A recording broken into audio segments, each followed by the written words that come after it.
Hello again. This is Sebastian Piccione with InvestComics.com. Still at MegaCon, and this time we're with let's go with inimitable. We'll go with the inimitable Jimmy Palmiotti.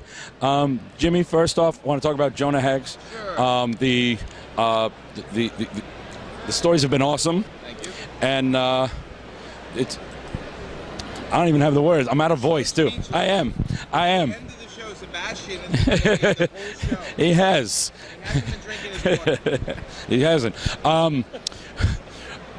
I know that you can't talk about the mysterious character popping in, but what I did want to ask about is even more interesting to me is after that it looks like Jonah Hex is going to get to pop into the present. Is that what's happening? Well, that's what the solicitation said.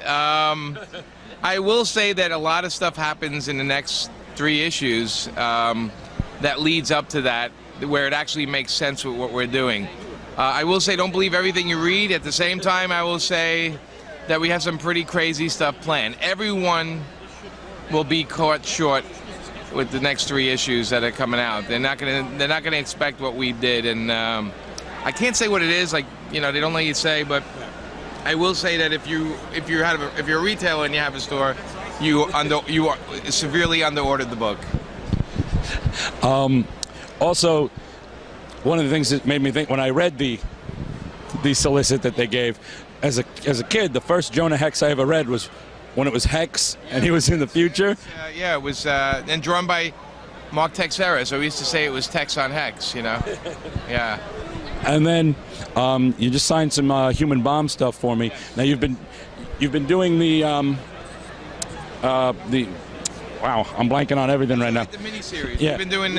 We did Phantom Lady, we did The Ray, and we did Human Bomb was the last one we did, and we hope that it sells, and we hope that DC calls us and says, okay, do a new Freedom Fighter. So we wait. You know, it was sort of like fishing. They threw the rods in the water, and they threw the hooks in the water, and they're hoping that something bites. See, each of them have been awesome, and I will say that I do the review show on FIC, and every time all I keep saying is, you know, Palmiotti and Gray on everything. That you guys are the most underrated. The most underrated writers at the moment. We're underrated, but we're working. Well, we try to bring a little joy, some fun to the comics. So while a lot of books are very dark and depressed, we try to, except for Human Bomb, that was pretty, you know. But he is called a human bomb. I mean, it's not like he's called a human birthday cake. Then it would be a whole different animal. But we try to bring some sense of fun and craziness to the books, and we do get lucky to get some we do get some characters that nobody wants to touch, and we have a lot of fun with them. And that's what we've been doing it for Power Girl, we did it for Jonah Hex, we're doing it with Batwing right now, and we just want to make sure that the readers are having a fun time and they can't really tell what's going to happen next, which I think is the fun of comics. And in the light of humanizing the characters and making it more fun, even with the darkness in Human Bomb, you got him out of the suit. What was the motivation to just get him out of the suit? Well, we wanted to do something new for the New 52. At the same time, when he has that suit on, you can't read his face. There's no emotion, and this Human Bomb, he's a hero from day one. He was a soldier that came back, but if you read issue 1, you're never going to expect where issue 4 takes you, okay? But in issue 4, in the last issue, we just see the hero at work once again. The soldier who says, I give my life for my country, and we kind of kept that as the theme of the series. So, and then having a guy that explodes, obviously, it has to impact somehow, right? It has to resonate, and so we managed to do that in the last issue, which I think Jerry Ordway pretty much did an unbelievable job on those 4 issues. I mean, Jerry made that book for us. Yeah. Also, you've been doing stuff with creator-owned heroes. Trigger Girl 6 was awesome.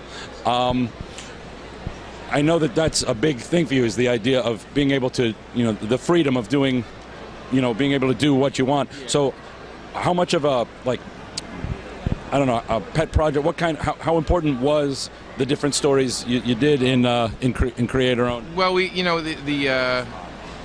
work for the companies, you work for DC, you work for Marvel, you work with their characters, and you're given limitations on the characters because of the history of the character and who they are.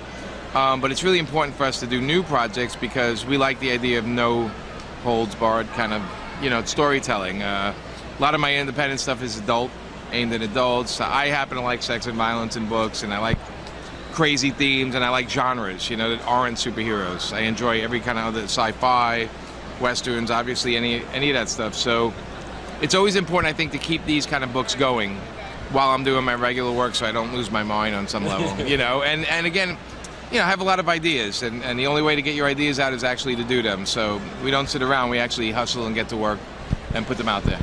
And a final thing I wanted to touch on, along the lines of projects that I know are dear to you, Monolith is back in print, yes. And that was a long time coming. Right.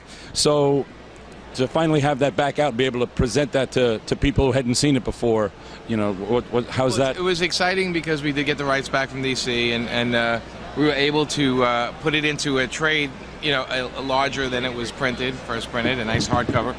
And yeah, it's just that, you know, when a book comes out 10, 12 years ago, you find a new audience again. And we found a new audience with the book. And we're going to see how it does, and then we'll do a second one. And we'll go from there. We'll see if there's interest in any continuing in the future. And since you're doing things all across the board, where can people go to find, like, where's a hub that people can go to find out what Jimmy's up to? We have a paperfilms.com. It's paper and film. Makes sense.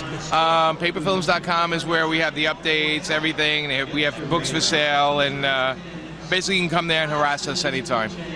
Okay, and I thank you for talking to us. Pleasure, buddy. All right, take care, Jimmy.